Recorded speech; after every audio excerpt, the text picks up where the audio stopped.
நாங்கள் இங்கே எல்லாரும் பேசிட்டாங்க, நீங்கள் சிம்பனி செல்வன்னு கொடுத்துருக்கிறீங்க. அது ஒன்றும் அவருக்கு ஒன்றும் பெருமை இல்லை. அவர் தனியாக ஒன்றும் சிம்பனி இசைக்க வேண்டியது இல்லை.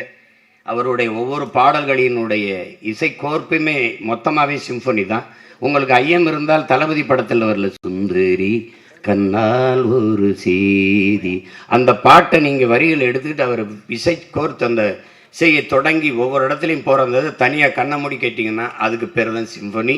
அதனால் அவர் செல்வன் இல்லை, நாங்கள் சொல்கிறோம் இசை ஞானியும் அல்ல, அவர் இசை இறைவன்னு தான் நாங்கள் சொல்கிறோம்.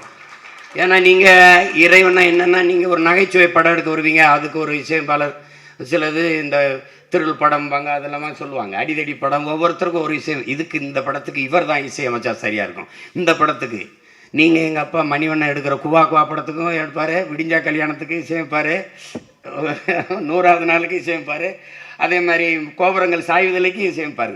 எல்லாம் ஒரே இசையமைப்பாளர்னா நீங்கள் நம்ப மாட்டீங்க. ஏன் இறைவன்கிட்ட என்ன கேட்டாலும் கொடுப்பாரு.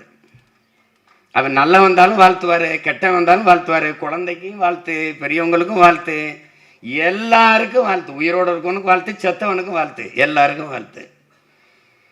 அது ஒரு அதனால தான் அது இசை இறைவன். அது அதில் அதுக்கு கீழே ஒன்றும் சொல்கிறதுக்கு இல்லாது. அவரை பொறுத்த வரைக்கும் நாங்கள் சின்ன பிள்ளைய படம் பார்க்க போகும்போது, அப்போ நான் வாழ வைப்பேன்னு நினைக்கிறேன், அந்த படத்தில் பார்க்குறோம். அப்படியே எங்கள் ஊரில் பார்க்கும்போது இசை இளையராஜாங்கும்போது மொத்த பேரும் கைதட்டினா. அன்னைக்கு தான் பார்த்தேன், கதாநாயகனுக்கு விழாத கைதட்டு ஒரு இசையமைப்பாளர் பேருக்கு விழுதுன்னா, அந்த மாதிரி ஒரு பெயர் இசையமைப்பாளர் பேர் போடும்போது தமிழ் திரையுலகில் கரவொளி எழுந்ததென்றால் அது இந்த நாட்டில் வரலாறு. இளையராஜா என்கிற ஒரு இசை மேதைக்கு தான் அது விழுந்திருக்கு. இளையராஜான்னு பேர் போட்டால் கைதட்டினான். அதான் எங்கள் அண்ணன் அருவிதகுமார் சொன்ன, ஒரு பேரை போட்டால் வியாபாரம் ஆயிடும்.